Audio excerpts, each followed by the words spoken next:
Hey, hi, Kari. Thanks for being here today. Thanks for having me. Yes, so you, among other things, you are the founder of Soul Power for Women, which is an amazing membership community with lots of online courses.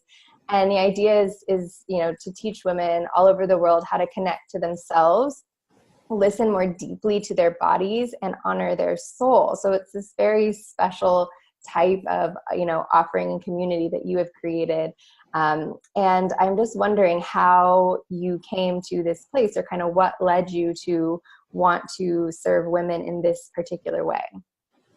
Yeah, it's such a great question. And I find with most healers, practitioners, health coaches, often the way to doing the work that we do is through our own paths. And so I'm no different in that I came to being a coach in general through my own health journey. And then really doing this work, this inner work, focusing on the soul and the nourishing aspects of what makes us feel alive and how to really sustain that feeling was from my own experience of coming out of a really traumatic relationship, trying to heal the inner parts of myself that were really wounded and feeling lost, frankly. And in amidst that, I felt this sense of overwhelming draw to connect more deeply to myself and what I was really feeling called to do. And in conjunction with that time, women were coming to me with, health problems and wanting to work on their diet and that sort of thing. But deep down, they were actually coming to me with these much bigger life questions, with these emotional wounds that they were trying to heal and really understand themselves on a deeper level. Mm-hmm. And it was once I started tapping into that myself that I knew that this is what I had to offer to other women. And I'm just so passionate about it because it changed my entire life. By being able to connect more deeply to myself, I've been able to connect more deeply to the women I work with, more deeply to my partner, to my family, and just to my experience in the living world. Yeah. Yeah, that's amazing. And it's interesting because I talk to different practitioners doing different things. And a lot of times what people will say, and maybe what we have found ourselves too, is that when we're trying to heal, in any sense of the word, oftentimes we gravitate towards food and diet and like exercise, or things that are more tangible that we can kind of hold on to. And those things obviously are really important. We kind of have to have that foundation too. But a lot of times, like going through that work, and it sounds like this is sort of what happened for you, is that you realize that there was so much underlying all of that, that if that wasn't getting addressed, then really no healing was happening at all, whether that be through like stress or Yeah. not caring, not caring for yourself, or in that way. Did you find that? Yeah, I definitely did. And I had and I want to say this too, I had a lot of progress and I've seen a lot of progress in myself and other clients with healing with food and functional medicine and all of that. And at the same time, for me, what I found is that it was really easy for me to kind of focus on diet and nutrition. Like I was really good at it. Yeah. And it didn't bother me, right? Like I was passionate about it. I didn't care whether or not everyone thought I was weird for what I was eating. Like that was fine. But when I actually would sit with myself and dig deeper, it was like it was almost like I was prodding these really tender parts of myself that didn't want to be touched. Mm-hmm. And I knew that I had to go there and focus on those parts in order to fully, not even heal, but just become who I fully am, and to sort of take care of myself in the most holistic way possible. And so when I did that and I opened up this new form of myself and I really healed and took care of those parts of me, my life opened up so much more because all of these other parts were ready to jump on board and to experience joy and open up their heart to love again and to experience life in a different way, rather than staying where I was and sort of stuck in this mental place of sadness. Mm-hmm. And I think a lot of people get in that place, and it's easy to go deeper into that place when you are healing in using diet and lifestyle, because it can feel even more isolating. Mm-hmm. So yeah, I absolutely found that starting to focus on those emotional soul aspects was crucial to me moving forward, and not just in healing, but in my life.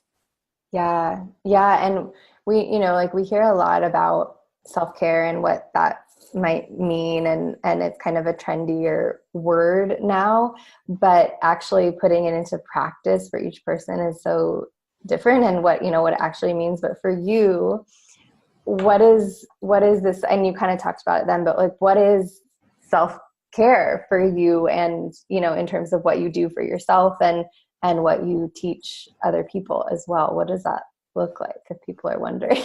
Yeah, it's so funny because I have a whole course on self-care, and it's called the 4 Pillars to Self-Care. And I always get this question about like, well, what do you do for self-care? And it's funny to me because we're so conditioned to approach like kind of life from that stance. Like, well, what are you doing to heal your body? We just want someone else to give us the answers. Yeah. And it's a little bit comical. And I agree with you. Like, self-care has become this sort of buzzword. And I really like to look at self-care as soul care.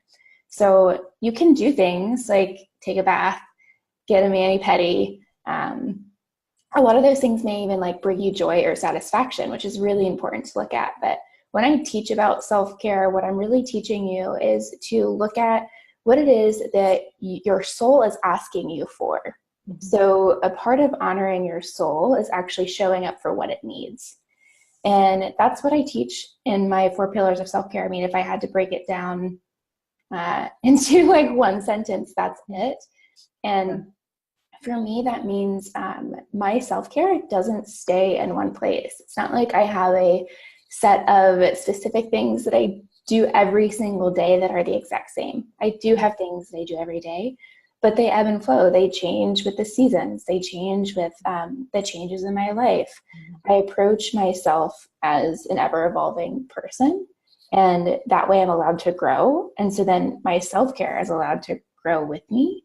Mm-hmm. And I'm allowed to ask myself, what is it that I need today to support my highest self, or the person that I want to be, or the person that is showing up today.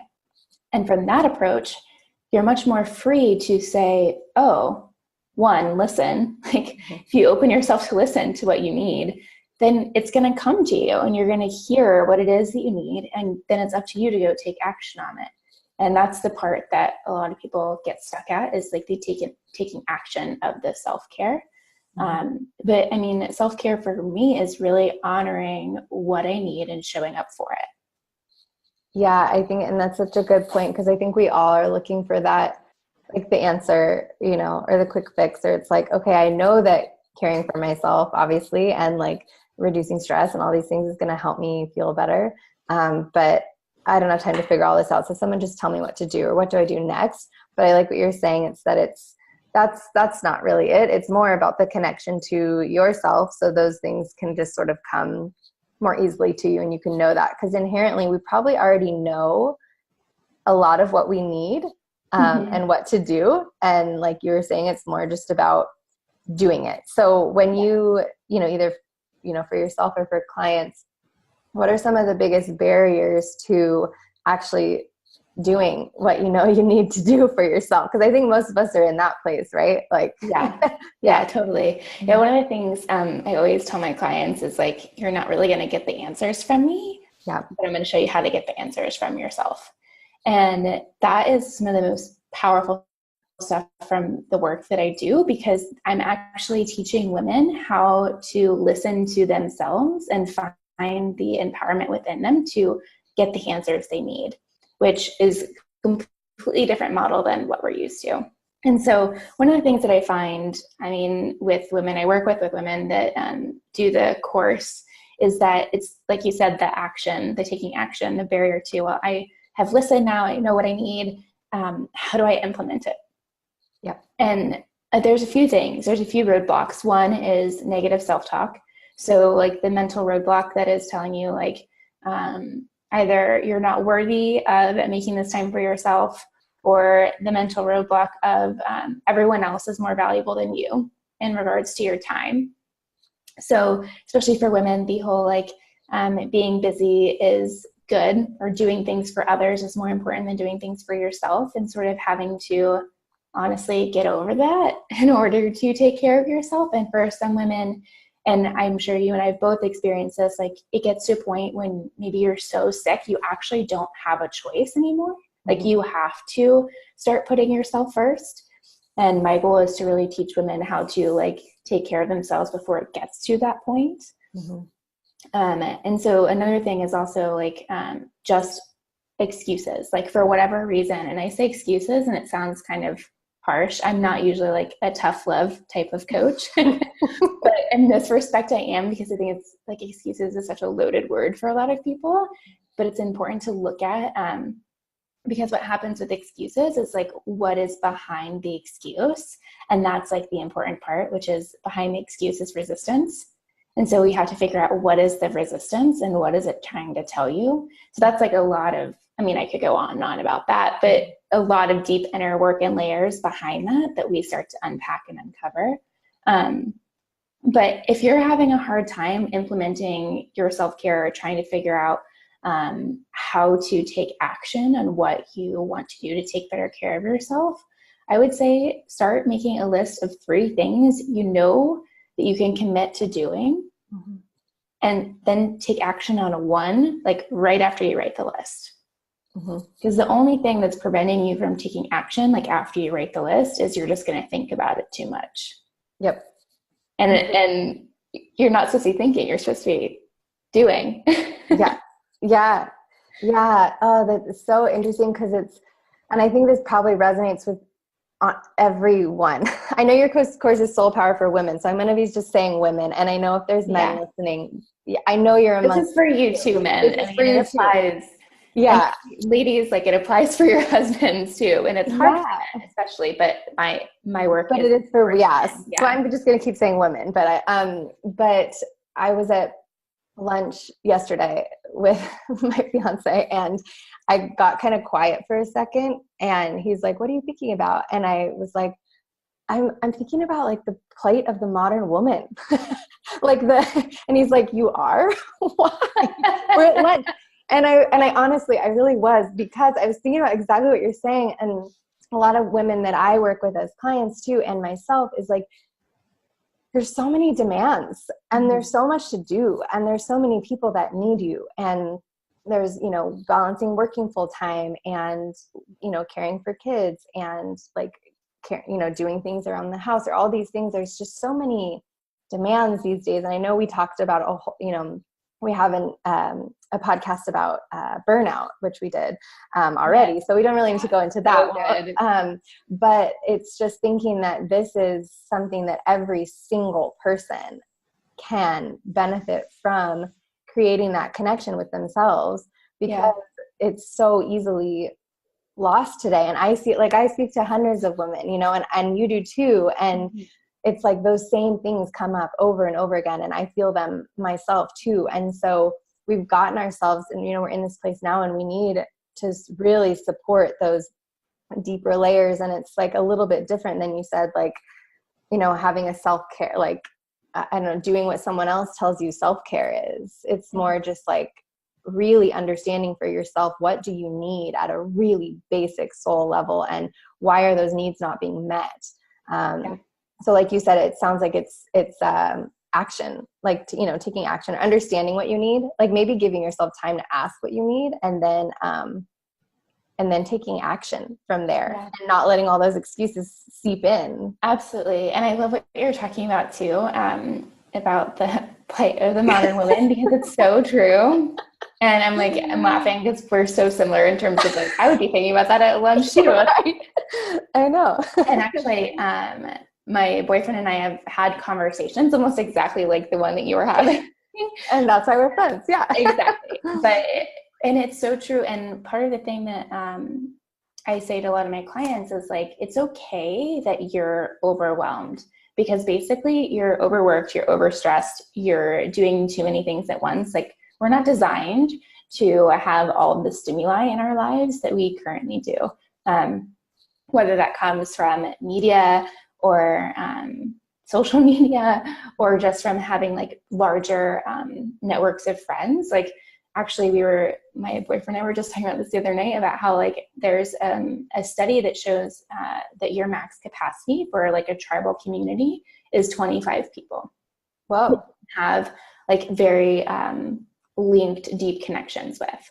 And if you think about like the number of friends you have on Facebook or the number of friends you have that you try to keep up with in some way, it is probably way bigger than that, which means you're actually stretching yourself really thin just in this one area of your life of like being connected to other people.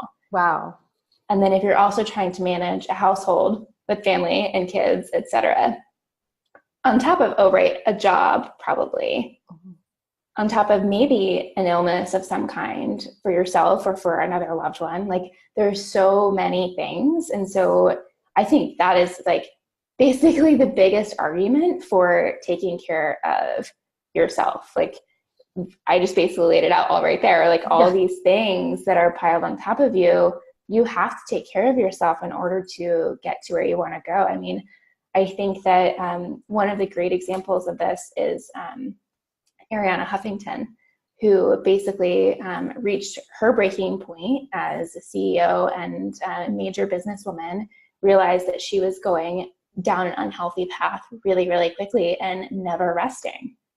And when she finally took that turn and focused on, wait a minute, like the hustle has to look different, things changed. And the biggest part of that is she decided to start taking care of herself and putting herself at the top of the list. Mm-hmm. And so one thing I wanted to add to like looking at your needs, for some people, that's just like, it's too deep, too quick, right? So if you feel like you can't connect to what it is that you need, just start looking at what brings you joy. What do you enjoy doing? Go and do that for 10 minutes a day. Like that's what I start people out with. 10 minutes a day, commit to something that brings you joy. Yep. That's like your first form of self-care. Just do something that brings you joy. And I was saying this before Marie Kondo blew up on this. Yeah. I'll just say that. You heard it here first. Yeah, you can go back to, I mean, she was around in 2014, obviously. You can go back to 2014 to my videos and see that I was saying the same thing before everyone started watching her on Netflix. That's awesome. Yeah, so that, and like, I like how you said, yeah, that can feel doable. And that's something that's important. That's an important thing to do. It sounds like it's like frivolous. Mm-hmm. I don't need to do that. That's an important thing to do, possibly the most important. In connecting. Yeah. And so what you know, and I love what you offer, like how you kind of become to, to structure this is that you offer a guide to do this. Cause I think a lot of times it sounds kind of like, okay, well, what do I do? Where do I start? And you've given a couple ideas of where exactly to start. But with having soul power and having that community, it's like you have accountability, you're putting purpose to, you're kind of saying, okay, this is what I'm doing. And you have almost like a tangible representation of, this is how I'm going to connect deeper. This is how I'm going to care for myself. This is how I'm going to do it. So how do you, what does it kind of look like, the training and teachings that you do within Soul Power? Yeah. So the course itself, the 4 Pillars of Self-Care, is an online course. You're sitting down with me. I'm on video, and you have a workbook, and you go through each of the lessons that I take you through it week by week. Mm-hmm. So you're focusing on one pillar each week. Go at your own pace, but you can also share in the forums, see what other women have written about their experience, and ask questions. Mm-hmm. And then each month I give you an overarching focus. We have a topic that we discuss for like personal growth, spirituality, and deepening that connection to yourself. And then there's also things like I share affirmations weekly.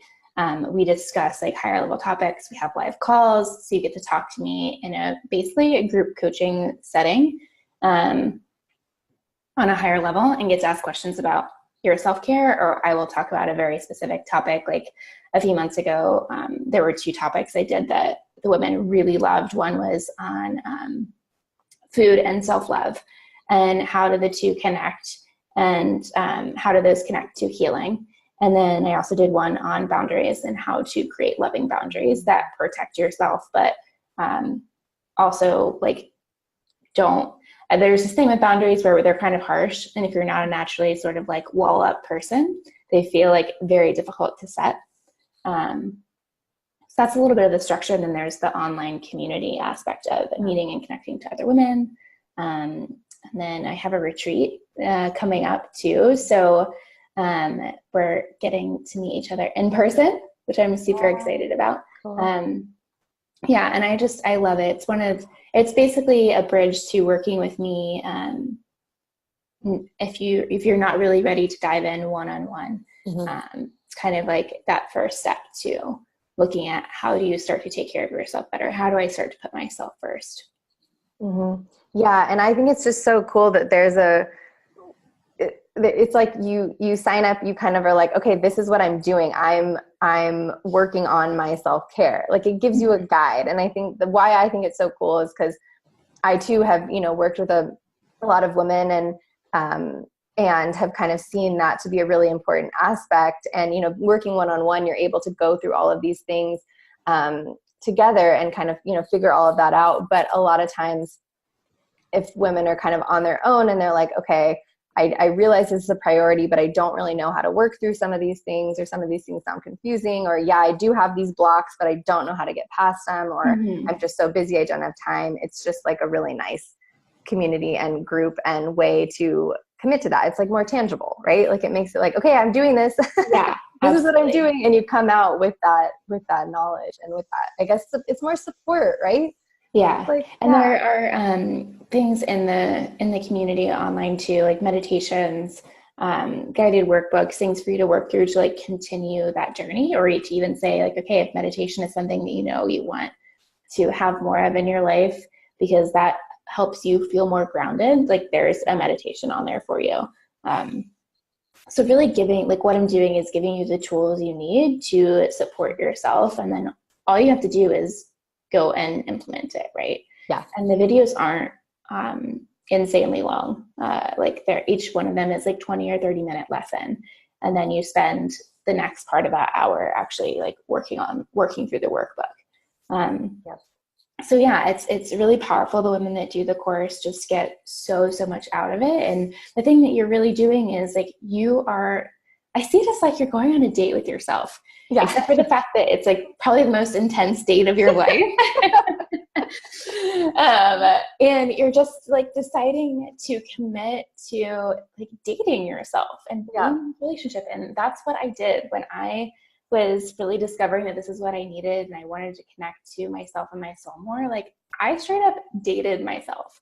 Found out like what I really loved, what I enjoyed doing. I took myself on dates. I spent time with myself, and we're best friends. And I know for some people, like that sounds a little bit weird. And I want to say to speak to that part of you that is saying like, oh, that sounds like cheesy or weird. Like there's some resistance there. Okay. Yeah. That's just the coach in me being like, there's some resistance there. Yeah. That's okay. Yeah. But once you discover that you can have this, like it truly changes your life and the way that you decide to live and show up in the world. Yeah. Yes. And can you think I know for yourself too, but for like, women that you have worked with, what it's kind of looked like in their life, like when they've been able to, like you said, kind of connect back to themselves more, understand their bodies more, but understand their souls more and what they're needing, what that kind of, looks like. Yeah, it's interesting because it's not, the work I do is not particularly easy to explain. Like you have to be willing to like go pretty deep and think a little bit higher level. But for example, something that could look like is, I had a client who went through the course and was just starting to look at what it is that she needs, and then really looking at how do I prioritize those and prioritize myself.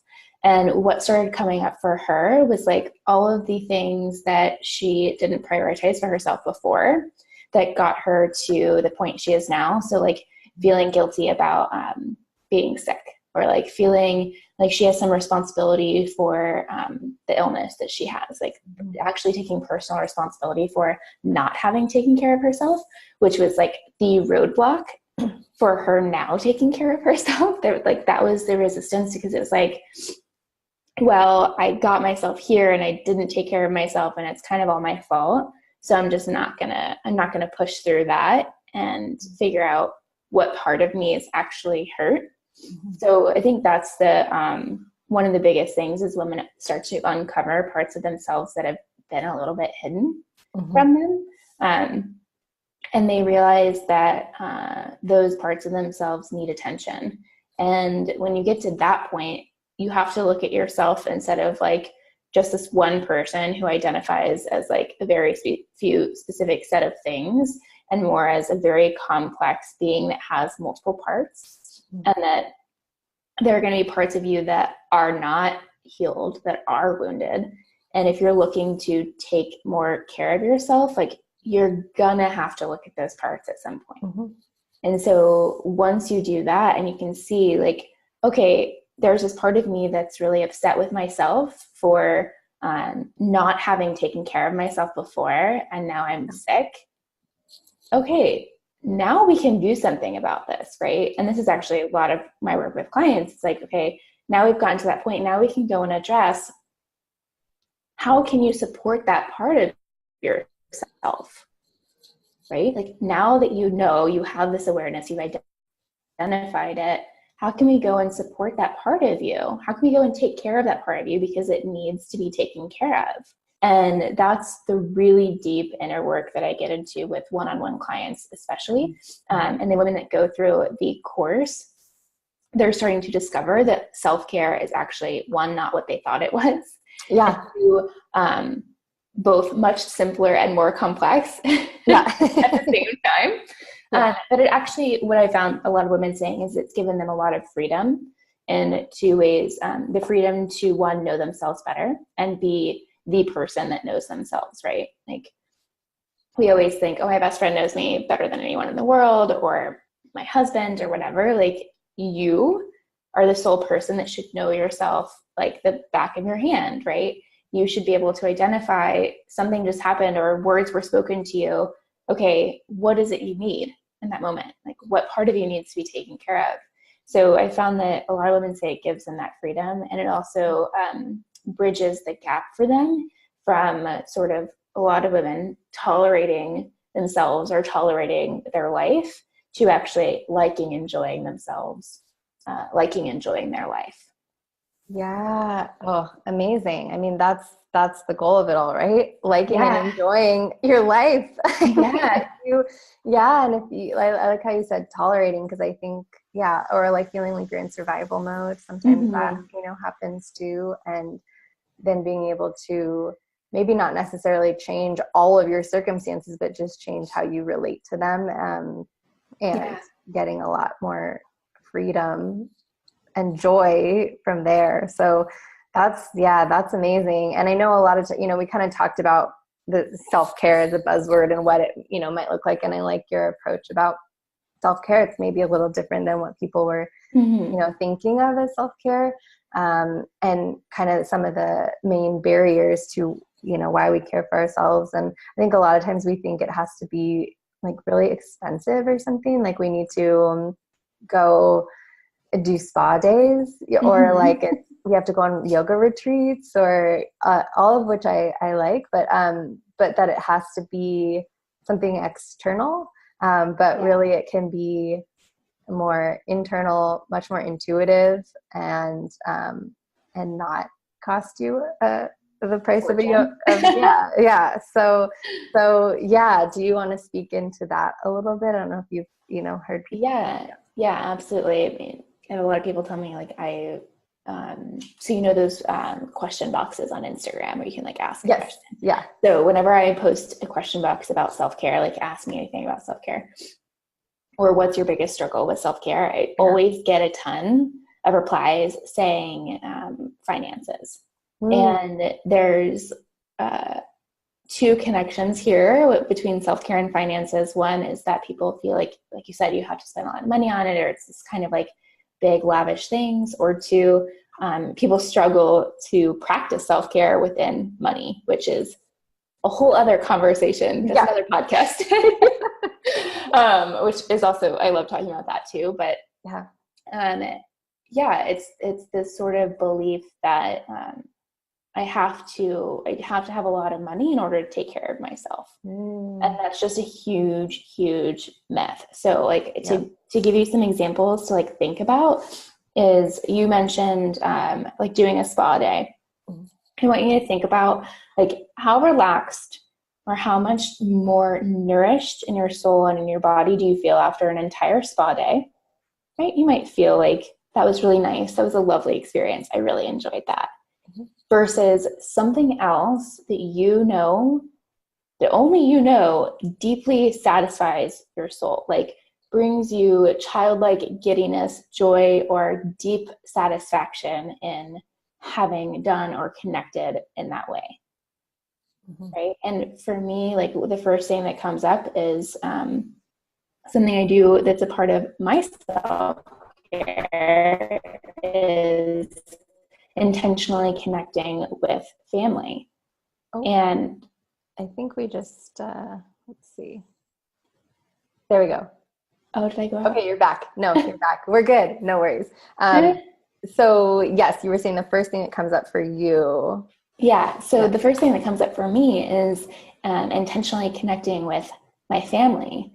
And that's a deep form of self-care for me because I personally don't get a lot of time with my family because I don't live close to them. And so, but I know for me, like if I spend a day with my dad, like it's so soul satisfying to me. Like it just fills my cup up. Like a spa day, that would be amazing. I would probably love that too, but it's not going to satisfy me on the soul level, like having a day with my dad, right? And that's what I know for me. And so you have to look at the same thing for you.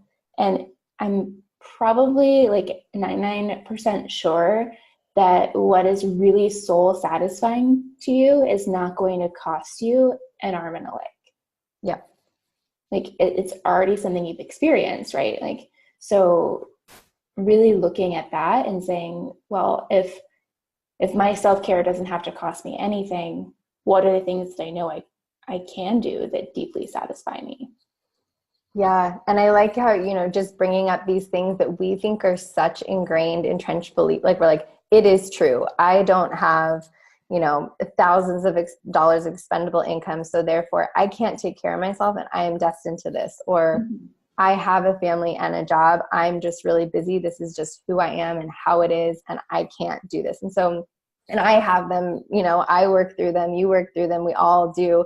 But it's like just calling those out and saying, those are beliefs that you have created. They are not necessarily your reality. And that's where I get kind of like tough love coach about things. Like I'm not it really either, but sometimes I do too, where I'm like, you see that story you're holding on to really tight. Yeah, that's not true. So let's figure out what is. Absolutely. Yeah. And it can feel true, but I think just having time and space and guidance to kind of bust through some of those things that we think that we really like death grip hold on to is so valuable. And I've done that in my own life with coaches. And I'm always surprised. Like I think I have a business mentor, and I think I'm always like, oh, I figured this out. I think I have the right answer. She has this amazing way of just shifting perspective for me and being like, do you see, Christina, how that's something that you're believing, you're doing, what's coming up for you there. So I think what you're saying in terms of just viewing self-care as a way to just really be truthful with ourselves and, having something like soul power to kind of hold that up to you, like as a time and space to work through those things, I think really is so valuable in that. Yeah. One of the things, and I know you've definitely probably heard this before, but one of the things that you might try out if you're like listening to this and you recognizing that you have some of those similar tapes in your head about like, well, I can't take care of myself, or I have like this long list of things preventing me from putting myself first, you might just try changing that, like, I can't to I don't, and seeing how that sits. It's probably not going to sit very well when you say like, I don't take care of myself. It kind of stings a little bit, and it's true. And one of the things that I always ask people when they're struggling with, especially like time or finding the time, making the time, or just generally feeling like they don't know how to fit in their self-care or fit in taking care of themselves, I always say, like, what is going to be like the worst thing that comes from putting in the time to take care of yourself? And then what is the worst thing that's going to come from you not putting in the time and not taking care of yourself? Mm-hmm. Like, you're either going to be stuck at the same place you are now, or it's going to get worse. Like, there's literally no bad that comes from taking care of yourself. And one of the things that I know so many women have heard, which is that, you know, the more you take care of yourself, the more you can take care of other people. Mm-hmm. And I believe that to be true. And at the same time, I also believe that it's kind of like this thing that has ployed women into taking care of themselves, so more care of more people. It's like, no, don't take care of more people. Just take care of yourself. Yeah. But at the same time, like, if a motivating factor for you is getting to be more present for your children, take care of yourself. If a motivating factor for you is getting to deepen your relationship with your significant other, take care of yourself. Like, that taking care of yourself is the pathway to deeper connection with everyone else around you. And we all want that. We're all craving deeper connection. Mm-hmm.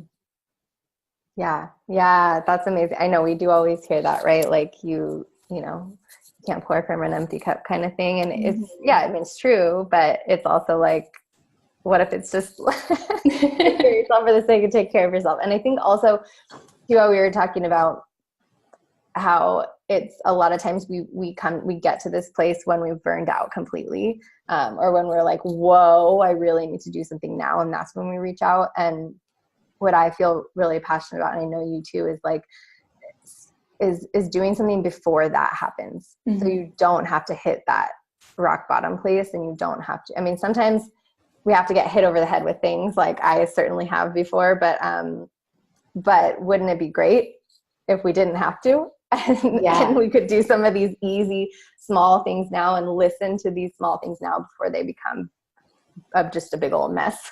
Yeah. We're in this really cool time where preventative care, in medicine and health coaching, etc., is like really picking up. And that's never like really been a thing before. I mean, you can go back to, I'm sure, centuries and centuries ago in tribal communities that were doing things holistically to keep themselves healthy for like the benefit of the tribe, so to speak. But this is like the first time ever where preventative care, in all senses of the way, like not just preventative medicine, preventative with health coaching, but also like preventative mental health, like actually taking care of yourself in all these different ways before you get to that point. And I think that's really amazing and unique, and people should be taking advantage of it and figuring out how to invest their time in themselves. Mm-hmm. And also, I think it's really important at the same time for people to understand, like, if you're at a place where you feel like you've just been hit over the head, like, there's going to be something you're going to have to work through, and not blaming yourself for like getting there, and knowing that like it also may not have been your fault. Like, there could have been all these factors that aren't actually things that you did or could have prevented, etc. Because I find that with a lot of women that come to me, that's like, if they're at that rock bottom place, there's a lot of things that have to be worked through in terms of like self-blame around an illness or a disease or etc. And I am definitely not about like perpetuating that belief. Mm-hmm. Yeah, definitely, especially with illness too, like having feeling like it's your fault if you have a flare up or have these symptoms, or that you've gotten to this place, and then saying like, it's because I didn't take care of myself and all these things. But sometimes it's really not. Sometimes these things just happen. Yeah. And so definitely not blaming, just coming at it from a place of, okay, I am here now. Let's be real with it. What do I need now? This is, wherever you are at. So yeah, definitely that, because that blame, that guilt can be strong. It is so hard. And it's kind of like grief in that way that it's not linear, and like it can show up at any given time. And for people that don't know like all of my story, I was diagnosed at a really young age with ankylosing spondylitis and then later with Lyme. And so I've been in that place of like self-blame and guilt and shame associated with that, and had to crawl my way back out of that. And I think that's a huge emotional piece of healing, is going into that part of yourself and recognizing that it's not your fault, and working through the parts of you that want to self-blame and like want to take responsibility. And I could talk all day about this because it like lights my fire to help women really peel back these layers and be able to walk through life feeling more free in themselves. Yeah, I love that. And I think I love your approach to that and self-care. And I think we've, hopefully given people some ideas of where to start and how to think about it. If you're in that place where you're like, yeah, I need to take care of myself, but I'm having a hard time figuring out how to do it, how to implement it. So I think hopefully that was helpful for people, and got some good insight from there. And then tell people more about how to contact you, and if they want to join the Soul Power community, what that looks like too, so people can get on board. Because I know you're offering, you offer spaces like, once or twice a year or so. So tell us more. Yeah, absolutely. So you can find me on Instagram at Kari's Full Soul. I love my Instagram community. I love chatting with everyone there. So I spend a good bit of time there. You can also find more information and articles that I write on KariOwens.com. That's where I do a lot of my coaching, writing articles. And then if you're interested in Soul Power, you can go to soulpowerwomen.com and get more information there. You can sign up to be on the list to find out more, or if we're having an open enrollment period, you can come on in, and I'd love to see you on the inside of Soul Power and help you on your journey to taking better care of yourself. Amazing. Well, thank you so much for being here. I know I got such good feedback from the podcast episode we did before. So I always love being able to talk to you. And I think it's really helpful. I love your insight. So thank you so much for your time and sharing all of your knowledge. And we will put all the links to Soul Power and your website for more resources so people can learn more. Thanks so much, Christina. I always love chatting. I feel like we could talk for hours. I know. That's the thing, is we're like, ooh, so stay tuned. You never know. Okay. Speak soon. Thanks, Christina.